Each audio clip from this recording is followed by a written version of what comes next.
Murder in the Rain, Portland's favorite Pacific Northwest true crime podcast, will be performing live on June 24th, 2023. Join us for a night of true crime stories at Portland, Oregon's beautiful Revolution Hall. Tickets are on sale now at revolutionhall.com and at murderintherain.com.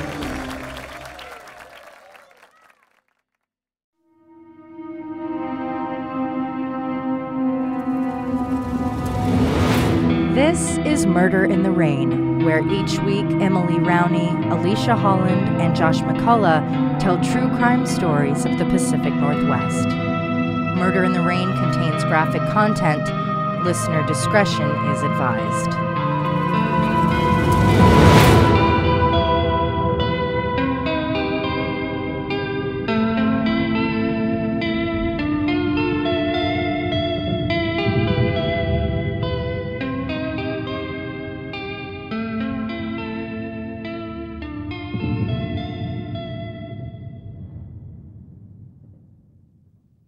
Last week, I introduced you to the first set of stories surrounding the cases involving children who were pictured in the 1993 Soul Asylum video for Runaway Train. Today, I'll continue to tell those stories. As you'll soon hear, the theme of cops not believing the families, a lack of information surrounding the cases, and some of the cases remaining unsolved continues. So if you're from the area being talked about, please pay extra attention and share with others, because as always, someone knows something.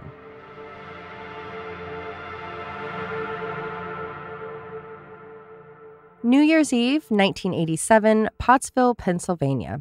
17-year-old John Francis Lango was a senior at Pottsville Area High School, which is in fact the school's actual name, not just a generalized statement. He dealt with typical teenage angst, but had several friends, was well-liked, earned decent grades, and enjoyed the oh-so-80s hobby of breakdancing. That evening, John and his girlfriend ended up having an argument. It's one probably everyone who's ever been in a relationship around the holidays has been part of. Where are we going to be spending New Year's Eve? Because they couldn't come to an agreement, they went their separate ways. John stayed home with his family, and he had invited a few friends over, and the underage drinking that was taking place soon led to chaos. David, one of John's friends, became belligerent, and something led to the police being called. According to a Facebook post regarding missing people, his brother Tim was quoted as saying, "The entire police force came to arrest David." During the confusion, John said, "Screw this, I'm out of here," and left the home. Tim followed him down 2nd Street but couldn't catch up. He watched as John got into a car at Howard and 2nd Street by the Mahontago Street parking lot. Tim was only 10 years old at the time, so he was unable to recall the details of the vehicle. But he was the last person to see John. The clock struck 12. It was now 1988, and no one has seen John Lango since. His family does not believe he ran away, even though he did leave home on his own accord. Leaving because you're a little drunk and pissed off is different than running away. He didn't take any personal belongings with him, not even his prized Adidas shoes. Since that day, his social security number has not been used in any capacity. There are theories that he was in some sort of accident and the car went into some water or off the road and his body has simply never been recovered. Another theory, perhaps he was targeted by someone that saw a young man who was intoxicated and therefore vulnerable, and they offered him a ride he would never return from. There is simply no telling.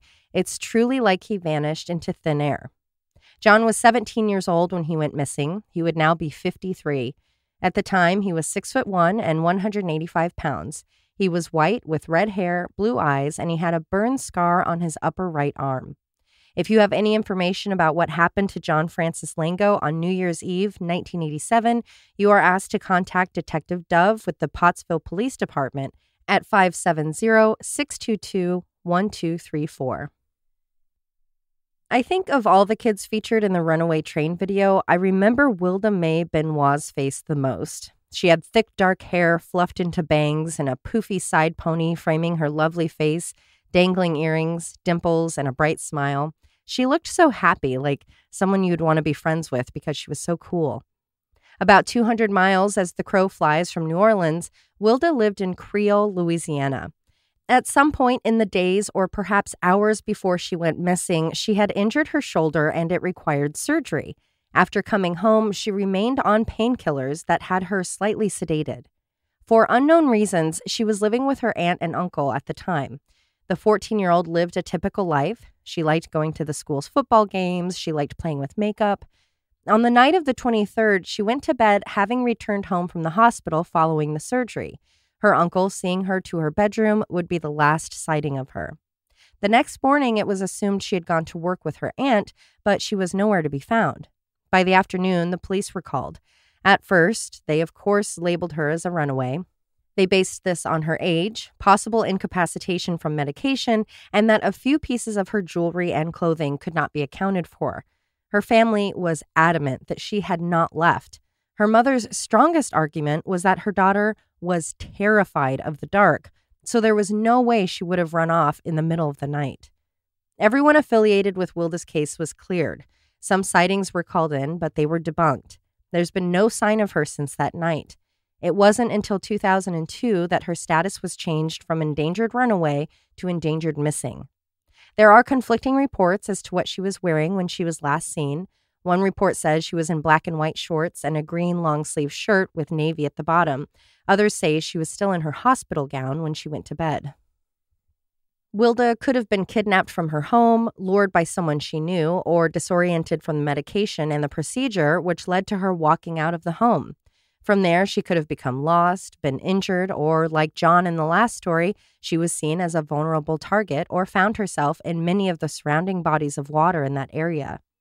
At the time, Wilda was just 14 years old, 5 feet tall and 100 pounds. Her shoulder would have been freshly worked on, and she would now have scarring. She was white, but did present as Puerto Rican or a similar ethnicity. She had brown hair and blue eyes. If anyone has information about what happened to Wilda Benoit or her current whereabouts, you are asked to contact the Cameron Parish Sheriff's Office at 337-775-5111. Byron Page was a happy teenager who was excited about his future. On January 28, 1992, he spent the day driving the family car, their Volvo, all around LA. His mother was with him as he was practicing driving for his upcoming driver's license test. And Josh, you can probably attest that if you can drive in Los Angeles, you can drive anywhere. Zoom, zoom. It's true. I'm one of the best drivers in the world. On the 29th, Byron took a trip he often did, taking the city bus to West Hollywood, riding 20 miles to a video music shop. I would assume something like a Tower Records. This trip was confirmed by a friend of his who saw him waiting at the bus stop. When his mother came home from work that evening, she was surprised and slightly concerned to find Byron wasn't home. His parents started driving around town looking for him. In his room, his mother found his phone book. Calling his friends, she learned about his trip to the store. By 7 p.m., the family had grown so concerned that they called the police. An officer documented their concerns and thankfully didn't dismiss the case as a runaway, but because Byron was 17, they told his parents there wouldn't be much they could do to help until 24 hours had passed. His mother said, in regard to having to wait, "I am inclined to think there is not as much of an emergency if a 17-year-old is missing than if a 5-year-old is missing. The younger the child, the more of the emergency." Without help from the police, the family continued to drive around and made flyers to hand out across the city. His brother dropped out of school in San Diego to help the family with the search. There were never any concerns Byron had run away. His home life was good. He never mentioned having a desire to do so. His favorite clothes, money, and comic books were still in the home. Sightings were reported, but all were proven to be false. It wasn't until CNN requested an interview with Detective Harris that she finally entered his information into the NamUs database. Eventually, Byron's family had to go to his school and clear out his locker, a devastating experience. Then, his college acceptance letters started to roll in. He had been a great student, making the honor roll, having 5 semesters of perfect attendance, and his PSAT was in the top 6% of Black students, which earned him a college scholarship. Writing about his scholarship, Byron said, "This pleased me and reaffirmed my belief that through hard work and dedication, one's goals can be achieved." That wasn't all Byron wrote. Wanting to eventually become a writer, he wrote an essay about being a comic critic. Another essay was about his 9th grade history teacher who, as he said, influenced my life greatly to pursue a career involving writing. Byron also loved sports. He had been playing soccer since he was in kindergarten. Trying out for football, he didn't care for how physical it was, so he went back to football. He wanted to be a YMCA camp counselor and to participate in a work program at LAX. He felt he had his whole life ahead of him, with the adventures of new jobs, new schools, and new experiences just waiting for him. Sadly, he would never get to fulfill any of those dreams. Byron Eric Page was last seen January 29, 1992. He was 17 years old, his birthday being August 16, 1974. He is black and has black hair and brown eyes. At the time he was last seen, he was 5'8", 160 pounds. He was wearing a blue and white jacket, a blue baseball cap, and black pants.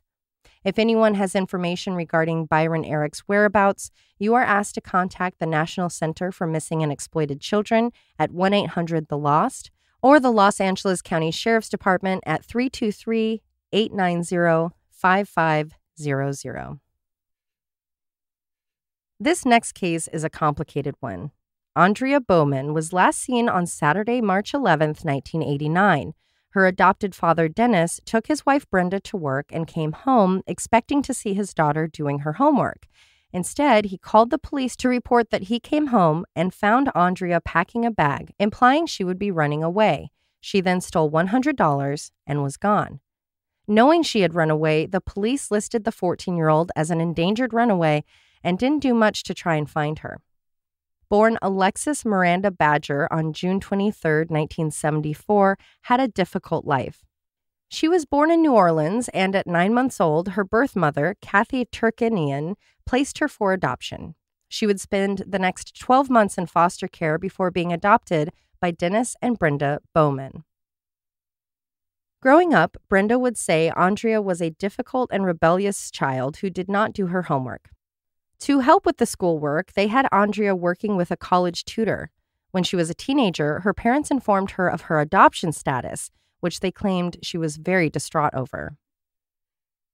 Early in the school year of 1988, Andrea started to refuse to go home after school.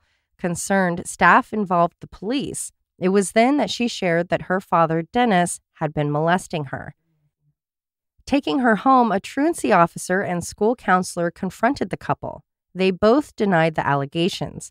They blamed her discovery of her adoption as for why she was acting out. On another occasion, Andrea was brave enough to talk to her mother about the sexual molestation that was taking place. Brenda responded with, quote, "I looked at her and I told her, that's a lie and you know it." Brenda had been at work the day she disappeared, buying the story her husband told her about the packing and stealing. It wasn't long after the accusations were made that Dennis decided to move his wife and child into a trailer in a rural area of Holland, Michigan. Holland is located about 200 miles to the west of Detroit. Not long after that, Andrea disappeared. Again, Dennis had Brenda move with him to another home. As time went on, Brenda would call in to report sightings of her daughter, but none of them were ever confirmed. Who freaking moves when your kid goes missing? That's like years before people do that. Anytime someone, when it's the wife, when it's the kid, why is that your first thing to, but like with the kid, you assume they're going to come home at some point. Yeah, or like there. We want to leave their room how they left it, or we want to be here because it's where we had the memories. Or I think it would be one thing if something tragic happened in the home. Sure. And you'd be like, our child was killed in the home and we want to get out of here. That's totally different. But yeah, missing, it's like, also, fuck you, Mom, for not listening. Yeah. The years went on. Andrea was on the list of runaways from Holland, Michigan. Her face came across screens around the country with the music video, but no one had seen her, and it seemed no one cared about her location or well-being. Having the cops question Dennis about molesting his daughter wasn't his first run-in with the police. On September 16, 1980, Dennis Bowman was in a Virginia court taking a plea deal. Well, his lawyer took the deal because he said Dennis was still in the military and had been required to attend a 2-week summer training as part of the Navy Reserve status. In the plea, Dennis admitted to finding a 19-year-old girl riding her bike. Holding her at gunpoint, he forced her to walk into the nearby woods. He was attempting to rape the girl when a passing driver spotted them and caught Dennis's attention, allowing for the teenager to run away. Dennis fired 2 shots. Thankfully, no one was hurt. He pled guilty, and though he was sentenced to 5 to 10 years, he served just shy of 5. 5 to 10 years for what he probably would have done. Mm-hmm. Now, tell me they reopened the case a little differently. We'll get to that. It had taken the prosecution 2 years to even charge Dennis and to get to court with that case. 5 days after pleading guilty to those charges, another crime was committed in the same area that would go unsolved for 40 years. 25-year-old Kathleen Mary O'Brien Doyle was an aspiring author. In a journal, she wrote, "I will not likely write so that anyone looking over my shoulder would neither raise an eyebrow nor really raise too much interest." Married just 9 months to Lieutenant Stephen Doyle, she was living the Navy housewife life. In the city of Norfolk, she was surrounded by fellow military families. Keeping her company while her husband was away on the USS Eisenhower was her tabby cat, Ike. Her friendships weren't limited to felines. She was also close to Vivian Mahoney. To comfort her friend as her husband had been out to sea since April, Vivian went to Kathleen's home on September 9th, 1980. Hanging out from around 7:30 to 9:30, the gals chatted, had some wine. There was nothing out of the ordinary. The following day, Vivian tried to call Kathleen. There was no answer. She called again, then again, never getting an answer. This was out of the ordinary. On September 11th, both Vivian and her husband James tried calling Kathleen. Again, neither one could get a hold of her. Getting worried, the couple went by her house to do a welfare check around noon. They had good reason to worry. Just 3 weeks prior, another young military wife, Susan Lynn Woodruff, just 20 years old, was home alone when her husband Jerry was stationed away on the USS Kennedy in France. Conducting a welfare check when friends hadn't heard from her, her body was found in the bathtub. She had been raped, sodomized, and the house was burglarized.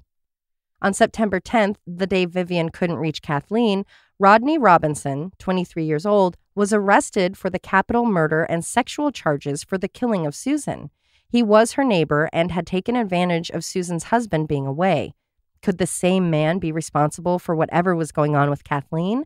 Was there just another madman out there who was also targeting military wives? Vivian and James arrived at Kathleen's. She approached the door. Her heart sank when she saw the outdoor light was on, there was mail in the box, and 2 newspapers laid on the doorstep. Reaching for the screen door, she was concerned when it was unlocked. Kathleen never left it unlocked. Vivian peeked in the window, and her fears only grew. The 2 wine glasses they had been drinking from on the 9th remained on the table where they had left them. Hoping Kathleen would come to the door, Vivian knocked. In doing so, she pushed the already ajar door open. Cautiously entering the home, Vivian looked around and realized everything was exactly as she had left it 2 days before.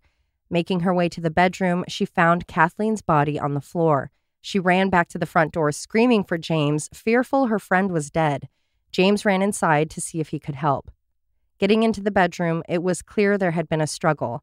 The mattress was off the bed frame. Everything was in disarray.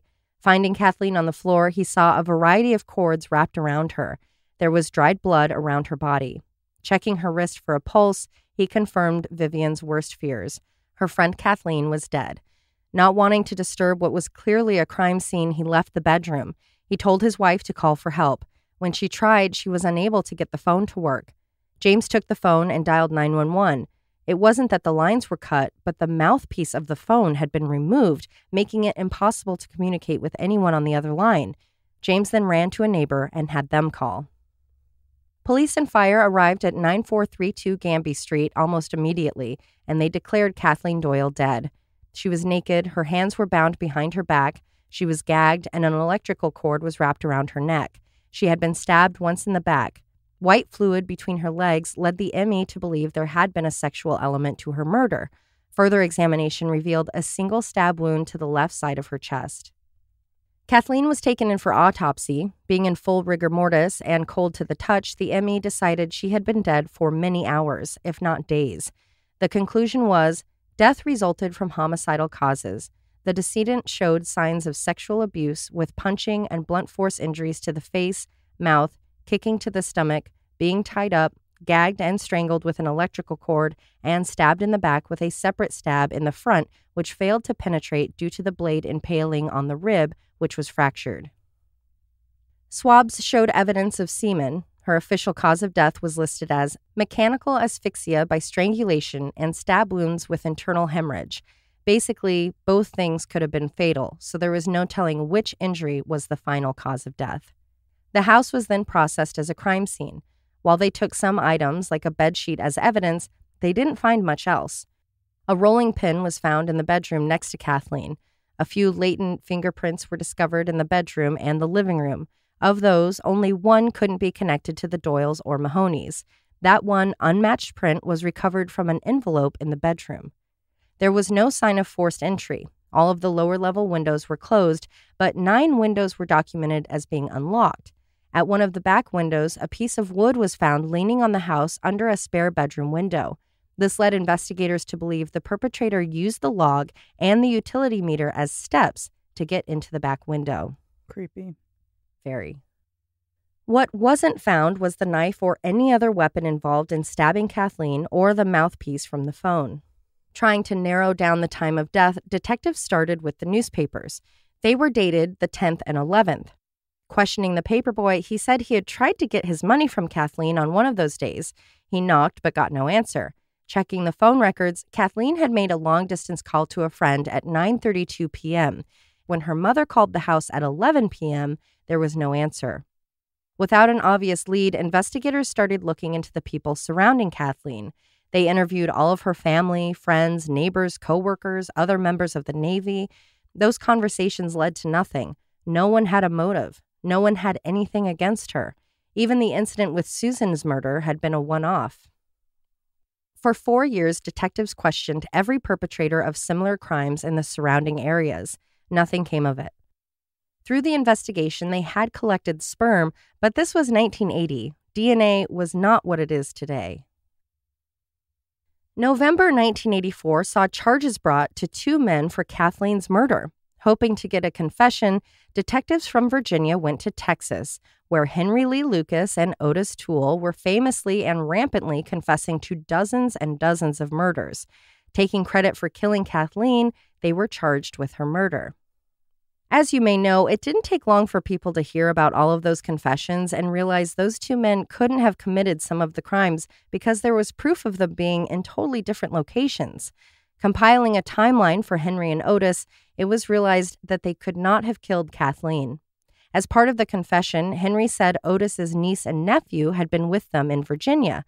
The report found those children had been in school the week in question.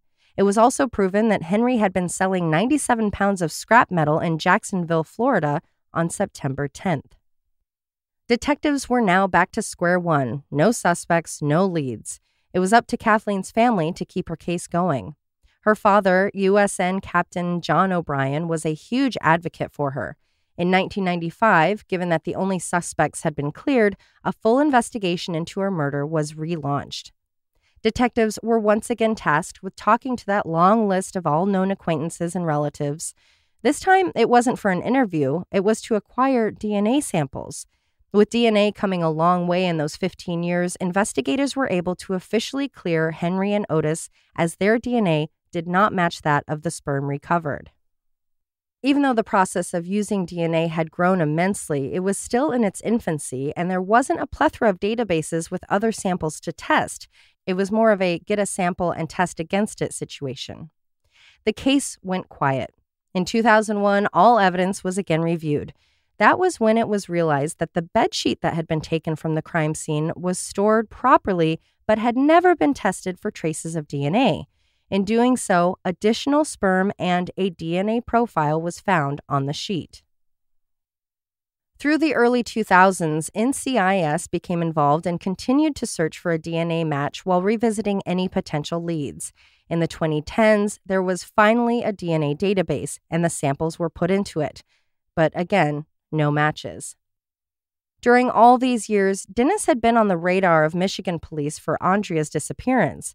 They had their hunches he had been involved, but there was no evidence. Making it even more difficult, there was no body. She had simply run away from an abusive father and went to start a new life. Even without those things, there had been search warrants executed. Dennis and others had been interviewed. His property had been searched. All of those exercises had been fruitless, but detectives never gave up on the idea that he had been to blame for whatever happened to his daughter. DNA had now come to be what we know of it today. Hoping to find a genealogical match to their killer, detectives sent the samples from the bedsheet to the superheroes of DNA, Parabon Labs. They were able to create a description and a list of over 30 possible family connections, but they did not come up with a name. In 2018, 2 detectives, one from Michigan and one from Virginia, crossed paths at a cold case homicide conference in Virginia. Detectives from Virginia got to talking with detectives from Michigan. Speaking about their Parabon experience, there was a mention of Dennis Bauman being on the list of possible kin. Michigan detectives were well aware of that name, and they were able to help Virginia out. They had a sample of his DNA. Hell yeah. Mm-hmm. I love that they just happened to cross paths at this event. That's why So those cool. events exist. Yeah.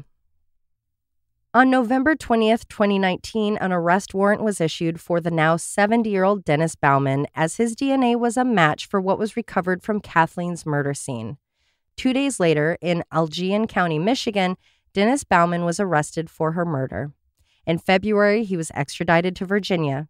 Another swab was taken for testing. Again, he was a match to both the bedsheet and vaginal swabs, the odds being 1 in 7.2 billion, or the entire population of the Earth. Is he still married to her mom? I do believe so at the time. What in the world? Well, this was the match for the military woman that was home alone. Mm-hmm.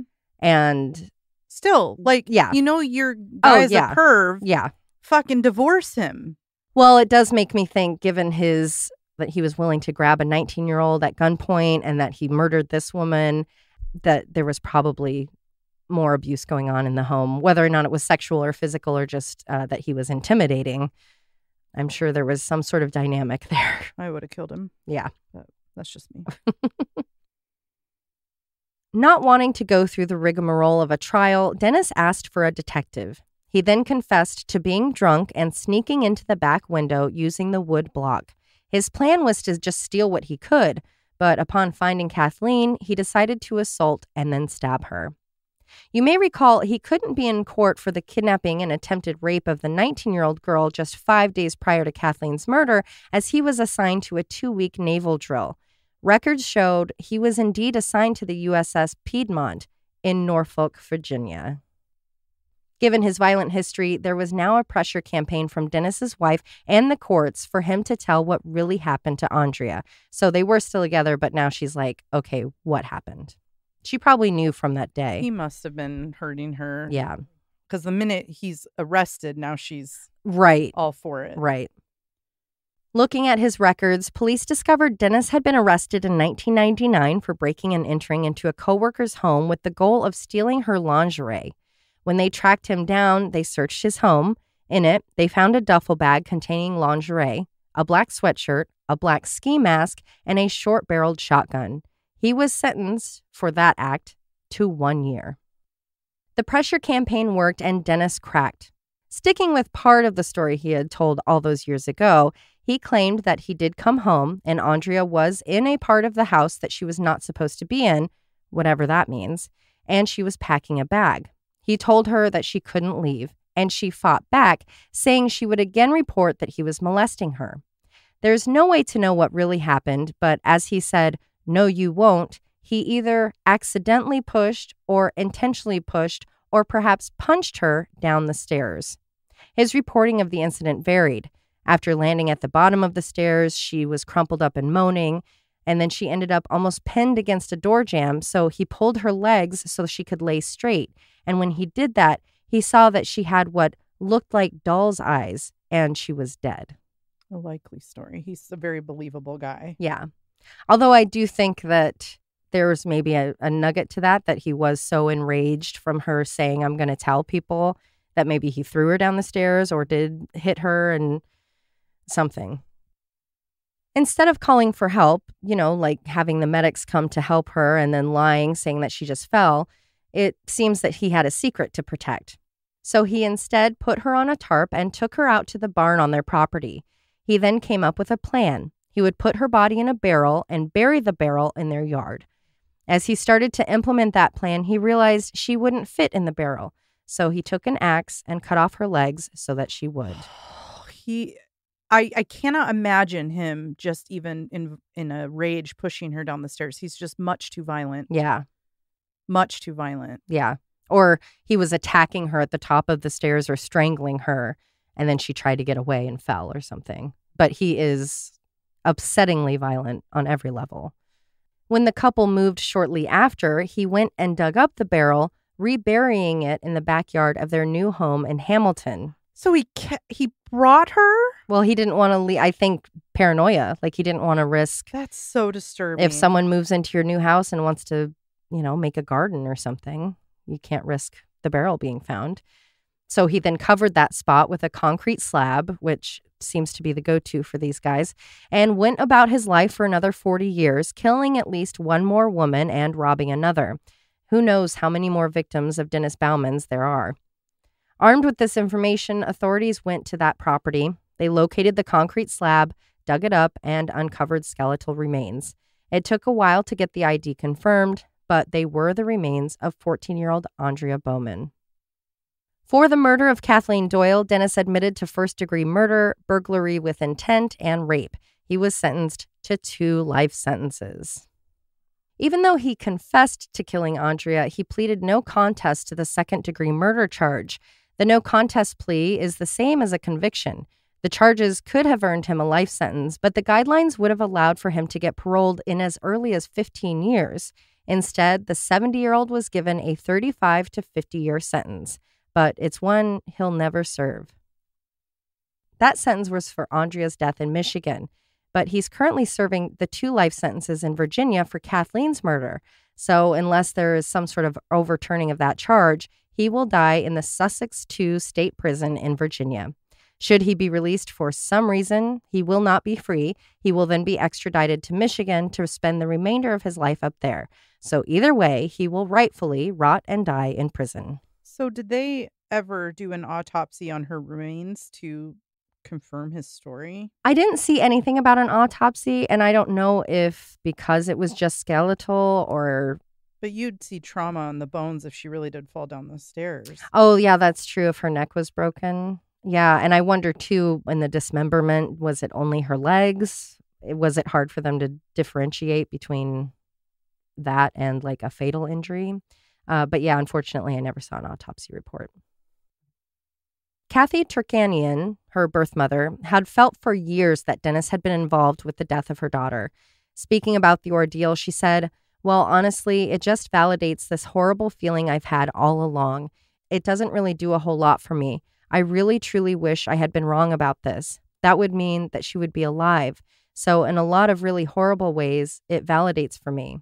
It also, in a lot of good ways, validates for me I'm not just some crazy person that is imagining this. What I thought in his background really was something to stand up and be alerted about." Since the recovery of Andrea's body, her birth mother has been fighting to get custody of her remains. I was unable to find an update regarding that, but I hope she was, at the very least, granted that. I doubt it, unfortunately. That's rough. That's really rough. You think you're putting your child to a better life. Yeah, you're saying, I recognize that I'm not capable or I'm not financially able, like whatever it is, hoping for the best. That's a really hard thing to have to live with and think about. Yeah. That's so sad. Thank goodness those cops were talking to each other, that they paid attention to those names, that they paid attention to those cases. So often I think about that and I'm like, I don't remember all of our cases because, well, I have a horrible memory and I'm bad with names, but to be able to recall those details so that crossing paths with someone you get to talking and that happens to come up. Well, we have detectives we've talked to that they bring that work home and they think about them like they're their own family. So it's nice that they take it so seriously. Yeah, it just seems impossible because of the sheer number, but thank goodness for the kismet of them bumping into each other and bringing up his name and the fact that they were like, well, we've got his DNA from this thing and, oh, well, we've got something we want to test. Just goes to show networking works. Yeah. Finally, not only herself, but also Kathleen found justice and at least had some answers.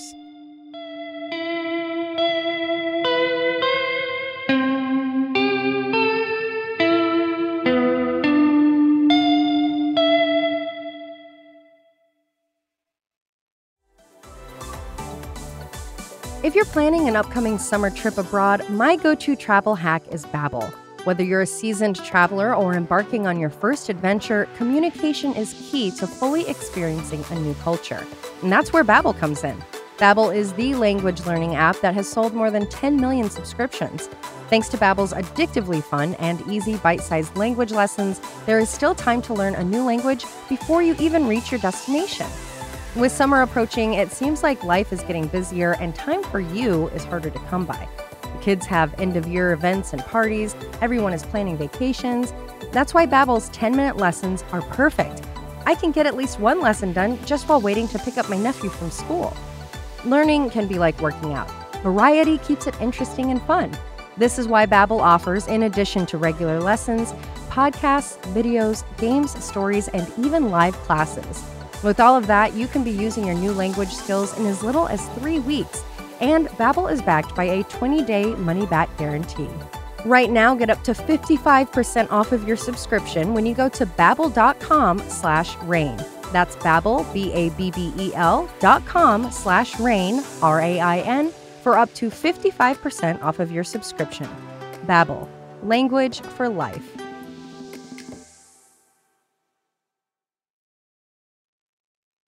Bernice Espinoza is a name listed as having been featured on one of the versions of the Runaway Train video. Her name is literally all I can find. She was listed as being missing since 1992. Hopefully, information is unavailable because she was found and went home or was safe. Darlene Michelle Hungerford is another name where there is simply no information. She was featured in a later version of the video, but there was nothing else available. Again, all hopes are that she returned home safely. Sadly, the story is the same for Heather Lee Yeagle. For this next case, I did request the public records, but California likes to keep it complicated, especially regarding an older case, so unfortunately, I was unable to get them. Heading now to Blue Lake, California in Humboldt County, this next case might be the most frustrating of them all. Not only were concerns ignored, but the justice simply was not served. Curtis Anthony Hunsinger was born August 23, 1974 in Los Angeles. He had a busy home with parents Charles and Nancy and siblings Debbie, Howard, Chuck, Craig, Cindy, Sherry, Georgia, George, Bob, Sarah, Louie, and Joe. Wow. If you're doing the math, that's 14 children. Oof. Attending Arcata High School in 1990, the 14-year-old freshman enjoyed his family above all. With so many siblings, he had plenty of nieces and nephews. With a love of babies, he was always the first to hold his newest family members. He loved having family barbecues in the backyard or going on picnics. His big smile was contagious, his wit was sharp, and his humor was used to ham it up to make others laugh or to add silliness to a photo. Holidays were his favorite. He adored the 4th of July spent on the Mad River, finding the prize egg on Easter, opening presents on Christmas. Curtis could always find a reason to celebrate. Not everything was perfect in his young life, though. In the spring of 1990, he was working for a family friend named Stephen Daniel Hash, who also lived just a couple of blocks away. Stephen was 35 years old at the time. It was May of that year when everything changed. Nancy and Charles were having dinner with their friend, Stephen, when Charles noticed something strange coming in from a window. Thinking it was a broomstick at first, he was shocked when he realized it was the barrel of a rifle. On the other side of the gun was Curtis, aiming it at Stephen. He tried to fire, but the gun failed. If only it hadn't. Frantic and confused, the parents asked Stephen to leave, and they talked to Curtis, asking him what the hell he was thinking. He said, "It's Steve, Mom. It's Steve." Unsure of what to do to help her son, Nancy reported the allegations to the United Indian Health Services. They are a government agency providing health care of many kinds to the indigenous community. They then made a report to the police. On May 11th, Stephen was questioned by an officer, but he denied any allegations, telling the officer he wasn't gay. Now that the truth about Stephen's abuse had been out for a couple of weeks, Curtis's family noticed he was becoming even more introverted and removed. On May 18th, Curtis was hanging out at an older sister's home in the Blue Lake area, which sits 10 miles from the Pacific Ocean, 130 miles west of Redding. His sister Cindy was the last to see him alive. She remembers him sitting on her couch, looking alone and somber. In an interview, she said, I remember leaving to go somewhere and looking back just before I shut the door. Our eyes met. His face was sad, his countenance dim. There was no clown, no silliness or light in his eyes. I've regretted shutting that door for 19 years. He was killed that night. With Curtis's admission of what Steve had been doing to him, suddenly all of his behavior over the last year and a half made sense. He had become sullen. He was having trouble in school. His grades were plummeting. Then legal trouble when he stole chips from a delivery truck and vandalized a window. Even though the police knew of the reported sexual abuse, they attributed Curtis's behavior to being a naughty teen, and therefore they could just, say it with me now, classify him as a runaway. What's nice about listing children as runaways is that you don't have to devote any manpower into solving the case. As usual, this is just so upsetting. 14 is so young. The fact that these children are going through puberty or have gotten taller so they look older is such a disgusting reason to dismiss concerns from family members that something bad happened to their child. Because of the dismissal, it was months before there was even acknowledgement that something else could have transpired. Even then, nothing happened regarding Curtis's case for 3 years. Feeling like they were the indigenous family with a lot of kids and were therefore expendable, the family planned a protest. On May 4th, Curtis's friends and family protested the lack of investigative support in front of the Blue Lake City Hall. Hundreds of people stood by their side, demanding answers regarding what happened to Curtis. Because protests do get things done, they can frequently be referred to as riots by officials. Rioters are bad and can be ignored. Protesters, like Curtis's family, can't be. Just 10 days after that protest, the new chief, Ken McKinney, announced that they would be forming a task force that would focus solely on Curtis's case. That was a huge win for the family, but sadly, the task force only lasted 3 months. In August, they claimed there was no evidence of foul play being involved in Curtis's disappearance or his rumored possible death. At her breaking point, Nancy put a gun in her pocket and walked to Stephen's home. She was planning on shooting him, which, if she had, she would have, not only been arrested immediately, but would have been given some insane sentence like 400 years or something. As she stood outside his door, a car pulled into the driveway and she was scared off. It wasn't until April 24th, 1999, that someone confessed to knowing what had happened to Curtis. January 1st, 1997 was the last time anyone saw 11-year-old Thomas Williams, who went by Danny. Just 16 miles to the west of Blue Lake is Eureka, where Danny lived. After not being seen for 2 days, a missing persons report was filed. I'll get to why there was a delay in just a moment. Sadly, his mother and loved ones had an answer as to his location just 3 days later when a man riding his bike near Pleasanton saw something in a white sheet off the side of the road. Looking closer, it was clearly a partially dressed deceased child. Though it wouldn't be confirmed to be Danny until that Tuesday, everyone knew it was him. They didn't know who was to blame, but they did know Danny had been beaten, having abrasions on his legs, arms, torso, and head, and he had been dumped after having died at another location. Investigators, of course, spoke with Danny's mother about his whereabouts during that time. On New Year's Day, Anita, his mother, dropped him off at the downstairs apartment in a home they used to live in. Their downstairs neighbor, Thomas Fox, was hosting a 14-year-old friend of Danny's. She had taken him there to play with that boy. She went back on the 2nd to pick him up, and that's when red flags were raised. Thomas was supposedly very ill and had a woman in the home as a hired caregiver. When Anita asked for her son, the woman informed her that Danny was asleep in a bedroom. That bedroom was where Thomas was sleeping, and the door was locked. Ew. Yeah. Ew. Anita was banging on the door, but no one answered on the other side. When she persisted, someone else told her that Danny had actually left the home on his bicycle. The next day, Anita filed the missing persons report. It took until the remains were confirmed as Danny's for a plan to raid Thomas's home to be put in motion, but on the 7th, they were able to do that. In the process, they found many pieces of child sex abuse materials. The photos had been taken in different locations, but it was clear the victims, mostly boys, had been drugged and stripped of their clothing. Thomas was immediately arrested and held on a $5 million bond. Do we know why there was a delay in the report being filed? Like, why didn't she call police immediately? Or did she? So she dropped him off for New Year's, goes back to get him. They say, oh, he's back here.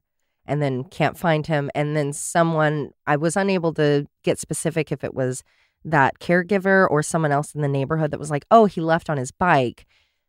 So I don't know if she just assumed it would be a 24-hour wait, or if she spent that time, okay, if he left on his bike, did he go here, go here, go here? Yeah. Or maybe even denial, if someone's missing, you're like, well, they're not like that kind of missing. I don't have to call yet. So I think it was some sort of combination of that. And then she's like, okay, he still hasn't come home. Something's going on. With the discovery of what was confirmed to be Danny's body, the autopsy revealed he had been killed by a chloroform overdose. Chloroform is so dangerous and deadly, it isn't available without a license, although it can, somewhat easily, be made with household chemicals. The incredibly sweet and pleasant-smelling chemical can be a killer at just 1.5 ounces. Even if breathing it doesn't kill you right away, the effects can eventually cause your heart to stop.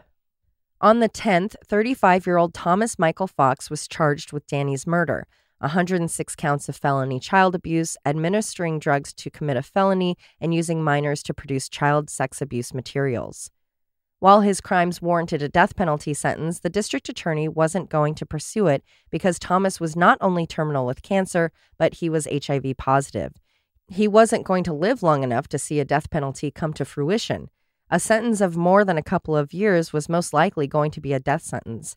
He was given a life sentence for killing Danny and for creating, then selling those images.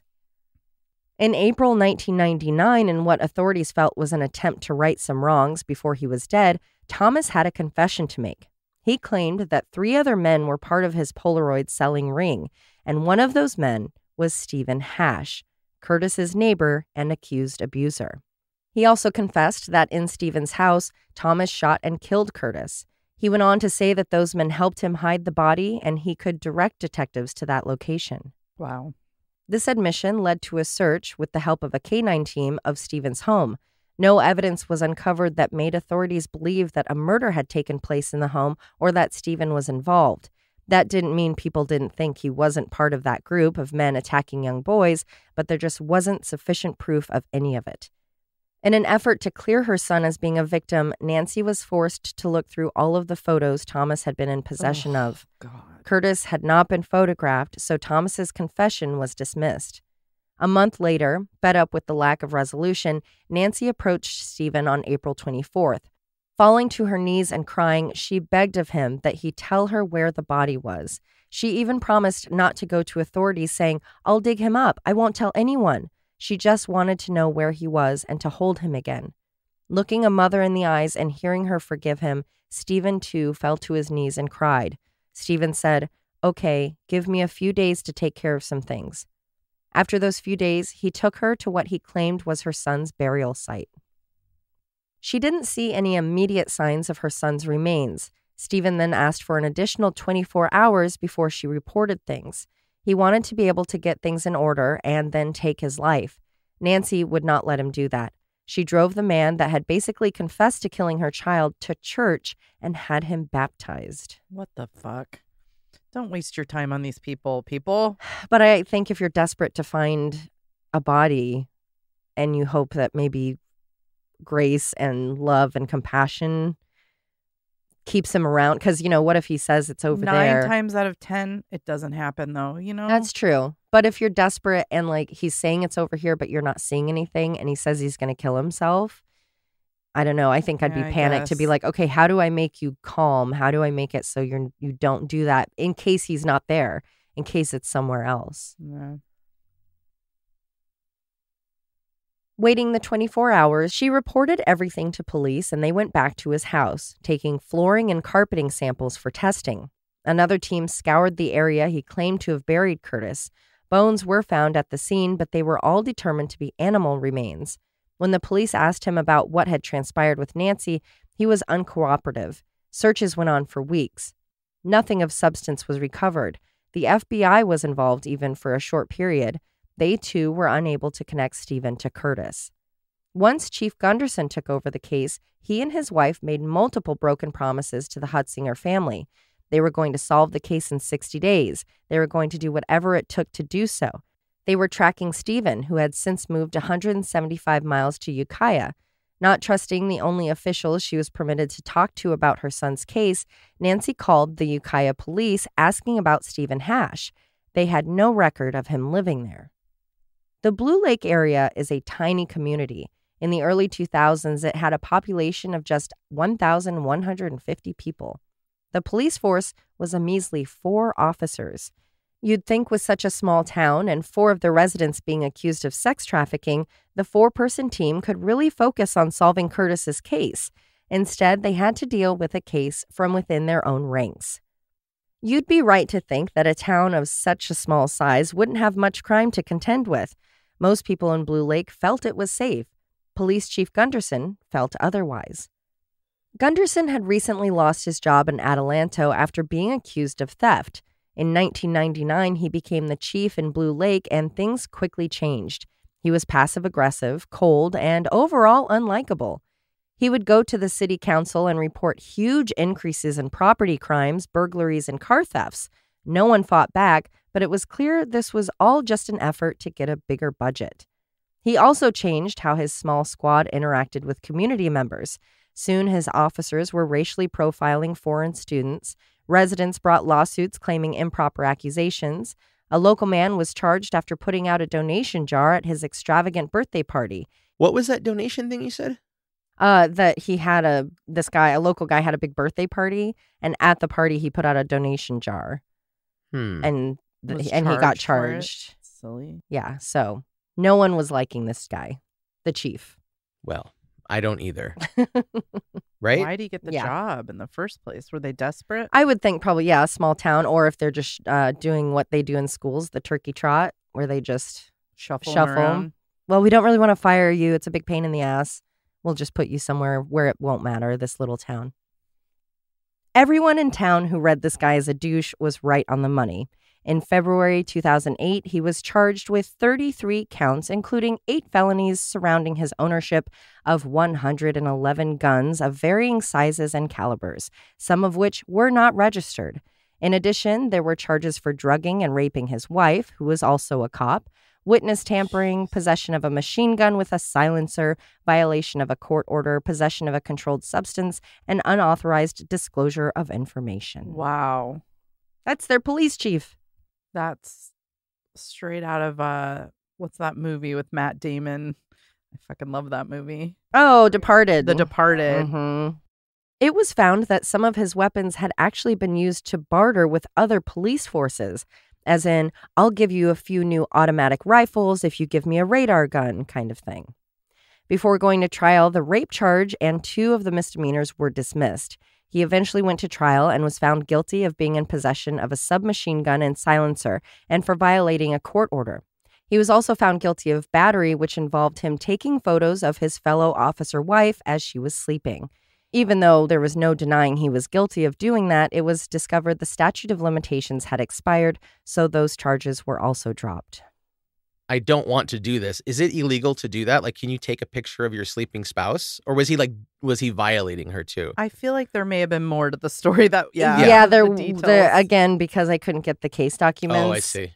So I'm not quite clear. I'm not sure if it's like. I think it has to do with the rape. Yeah, I was gonna say if she's saying that he's drugging her and raping her, that perhaps the photos were taken while she was drugged and unconscious, or maybe he was selling them or giving them to people. That is so disturbing. Yeah, he's disgusting. It's yet another reason to lock my door and not have a mate. Well, so do I even need to tell you what his sentence was? Probation. Yeah, time served. Time served. He was given 2 2-year sentences, which would run concurrently, of course, and were promptly suspended. Which we've talked about before, which basically means, okay, you've got this sentence, but you don't have to go to prison and do it. We'll just let you know if we decide to make that happen. I think really it means if you do something again, it's going to be a harsher punishment. Yeah. But we're going to let you go ahead and get away with it as an officer of the law. As the chief. That is so disturbing and disgusting. You are the chief. I don't care if it's New York or Troutdale. You are the chief of police. You are the top thing. You are the example to lead by. And that's exactly why he's like, I can do whatever I want and no one cares because I'm going to cover it up. And on top of that, he was given 354 days in jail, but as he had already been held for almost that exact amount of time, he was given time served. There was also 4 years probation, but if I had to guess, he wasn't exactly tightly monitored. Even though he got away with not much more than a slap on the wrist, he still appealed the gun and silencer convictions. His argument was that as an officer, there was an exception to the rule, and his possession of such was fully within the scope of his position. He needed it for the raping of his wife. Right. Fucking dick. Those appeals were made in 2012. His team argued that he was one of the 4 officers and was expected to take a call at any time. The state argued that while the possession of the weapons could very well fit in the scope of what the police department deemed acceptable, Gunderson didn't acquire the weapons through an official channel. No one on the squad had been trained for their use, nor were they registered. I was unable to find an outcome regarding that appeal, but it wasn't like he was, like so many of color who have been wrongfully convicted, trying to get out of a life sentence. He just didn't want his lawbreaking to keep him from getting a job where he was above the law. With his arrest, there were 2 remaining officers on the force. Because they had no leadership, they weren't technically allowed to remain on the street. They were forced into being desk jockeys. So no one was working on Curtis's case or the man who everyone knew had been to blame, Stephen. How do you not have another plan in place, like FBI steps in or another county takes over? That is so bizarre. Well, on that note, the Humboldt County Sheriff's Office did step in to cover the Blue Lake area. Fortunately, the Humboldt County DA took over Curtis's case. Unlike previous leadership, they were honest with his mom, saying, "I can't tell you we'll find the body, but I can tell you we will try." DA investigator Wayne Cox happened to see Curtis's file on a colleague's desk in 2007. Since it didn't have any traction, he was welcome to take the file home. He did, and for a year, he read every piece of information available. When Chief Gunderson was arrested and the police force disbanded, Curtis's case was in limbo, which allowed for investigator Cox to request that the DA's office not only take over the case, but provide him with whatever resources he was needing. With help from the National Center for Missing and Exploited Children, Cox was able to put the disaster of a case file together in an organized manner. Going through the documents, he found one that had previously been ignored. Stephen's ex-wife had been interviewed by the FBI, and she claimed that he told her in graphic detail about murdering Curtis. She had even been in family court and had shared the same information, but it was never followed up on. Also found was a photo taken 4 years after Curtis went missing. In the photo, you can see the wall in the house. On the wall is a calendar. Next to it, also hanging on the wall, were photos of Curtis. The evidence wasn't strong, but it was obvious by then that Stephen had at least been involved in Curtis's disappearance. Deciding to go for it, they were able to ask for him to be charged with murder, even without Curtis's body. On December 3, 2008, Cox and 2 other officers drove 240 miles south to Sebastopol, where they would speak with Stephen, unconventionally, at a Starbucks. They were hoping that the fear of being charged with murder would leave room for a plea deal, as long as they were able to get Curtis's body back to his family. As the group spoke, Stephen soon caught on to what they were doing. "You're BSing me. You want me to tell on myself. You're just like everybody else. You don't have anything on me or you would have already arrested me." You know, what every innocent person says. That's when Cox showed his cards. He went out to his car and brought in the warrant that had been issued for Stephen for the murder of Curtis. He said, "Still think we're BSing you?" After a few minutes of silence, Stephen stood up and said, "I'll take you to him." Before leaving, the investigative team wanted answers, so they asked for the details of what happened before they went to recover the body. For the next hour and a half, Stephen told his side of the story. On the night of the 18th, possibly planning to finish what he had intended to do a few weeks prior, Curtis went to Stephen's house. He was angry. Being let in, the 35-year-old man and his 14-year-old victim started arguing, which turned into a physical fight. Looking for a weapon, Stephen grabbed a barbell and bashed it across Curtis's face. His skull was crushed. Stephen then buried the body off Old Highway 299. After nearly 20 years, Curtis's killer had been caught, but it seemed impossible to find his small body in such a large area after so many years. The biggest issue concerning the search was how different the area was from when Curtis had been buried there. In 1990, there had been extensive clear-cutting and burning. Now in 2008, the forest was reclaiming the land. Poison oak and blackberry bushes were abundant. Hoping to narrow down their efforts, Stephen once again pointed out where he had buried Curtis. Hopes of finding his body were fleeting as Stephen went to the same area he had shown Nancy all those years before. The teams had searched that area and found nothing, so they weren't sure what would make things different this time. The search team may have been hesitant, but Nancy held on to her optimism. So did Wayne Cox. He gave the order, "I don't care if we have to dig up this mountain, we'll do it. We will move a mountain." The first day turned up nothing, same for the second and third. What had been accomplished was that dozens of volunteers had helped to move some of the difficult brush out of the way. A few of the people on the search team were using metal detectors, hoping Chris's zipper would help them narrow down a search area. One man, Danny Walker, was out helping as he was the local metal detector guy. He had a personal collection and detecting was his hobby. Since he had the most experience, he was given the newest, most advanced detector on loan from the National Center for Missing and Exploited Children.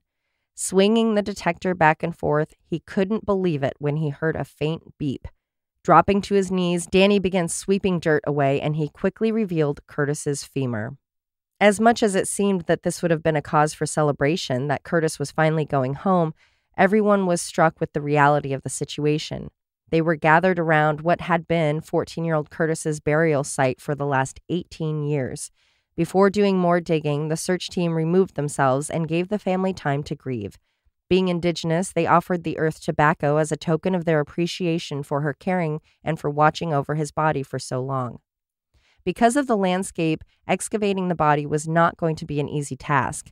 The surrounding trees that grew after the clearing of the area didn't have much nourishment, so the roots were drawn to Curtis's remains, which were just 2 feet beneath the soil. The roots swarmed around him, encasing him in a tangled ball. It took many workers many hours to dig out the 400-pound ball of roots. Whoa. The ball was then taken to the anthropology department at Humboldt State, where they were able to slowly and carefully separate his body from the roots. Amazingly, every bone was recovered, and they were able to confirm his identity through dental records. And it hadn't been a zipper that had set off the metal detector. It had been Curtis's calculator watch, which was still around his wrist. Even more amazing, knowing now what had happened to her boy, Nancy felt such relief she asked Cox to let Stephen go. She hadn't been concerned with justice. She just wanted to hold her boy one last time and tell him goodbye. While that is a nearly unbearable amount of grace a mother could grant her son's killer, Cox informed her that just letting him go wasn't something they could do, though he did acknowledge that if it hadn't been for Stephen's remorse and pointing them within a few feet of the burial site, they never would have found Curtis. In the end, Nancy basically got her wish. Taking a plea deal, Stephen Hash pled guilty to manslaughter, which had him facing a maximum sentence of 11 years, which is why, that whole law I have of whatever time lost negates your time served. So instead of 11 years, he should have had at least 18 for the time that the family was wondering what had happened to their son. During the court proceedings, Stephen made a statement. In it, he thanked the investigators for their great detective skills. He apologized to Nancy, and he wondered aloud why he had been able to walk freely for nearly 20 years.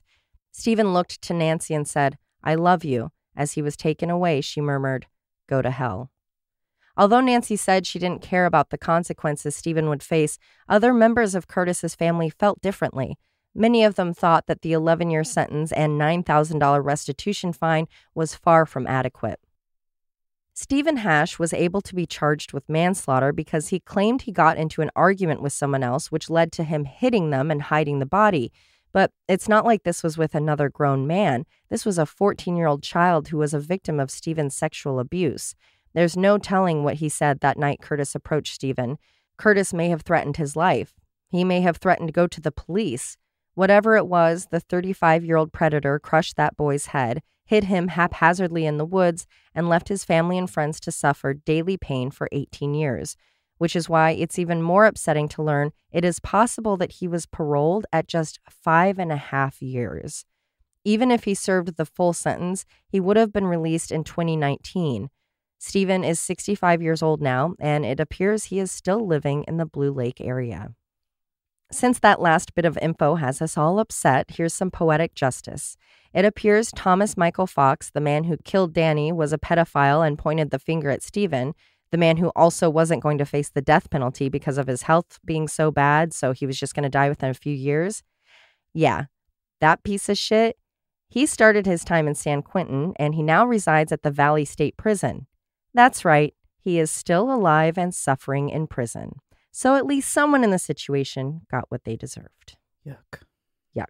Lots of yuck, lots of missed signals, ignored signals, maybe not missed. Just feels like such deprioritization. Well, and on one hand, you can say, okay, if you have this tiny town and you only have 4 cops, they probably aren't going to have either the skill set, the training, or the tools. That's why you should do that. Shouldn't be doing investigations like that. You know, Right. They should have people who are trained for it and prepared for it. Yeah, or at least say, oh, this will stay with the sheriff's office or this will stay with state police and have a detective on it. Not just kind of shuffle around to whatever corrupt leader comes into place to look at it or not look at it.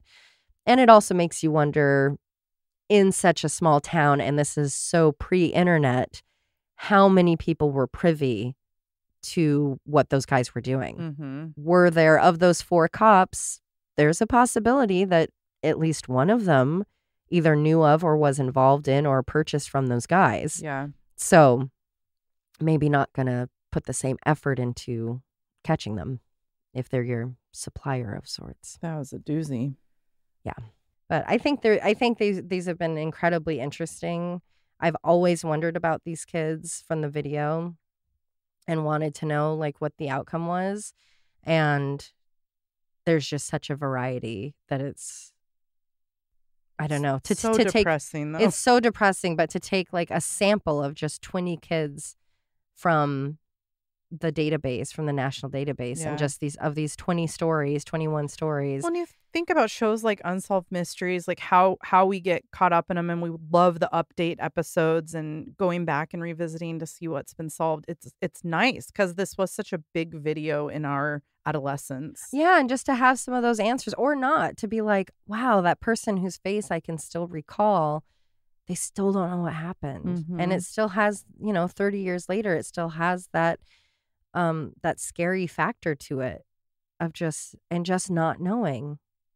I think I would go insane if I had a loved one just disappear from home. But so I imagine it's harder than knowing what happened. I think so too. I mean, obviously, thank goodness we have no idea because we're not in that scenario, but I do feel like I would much rather know that I could lay someone to rest than to be like, did they wander off? Did Wilda end up in just like, a bog or an Everglade or something because she was on medication? Or was it something so much worse? So anyway, so I appreciate everybody being on board with this because, they're heartbreaking. And I've already covered like the one that was sort of a good story, which was that she went back home. But yeah, we've got more of them to cover. More to come of those stories.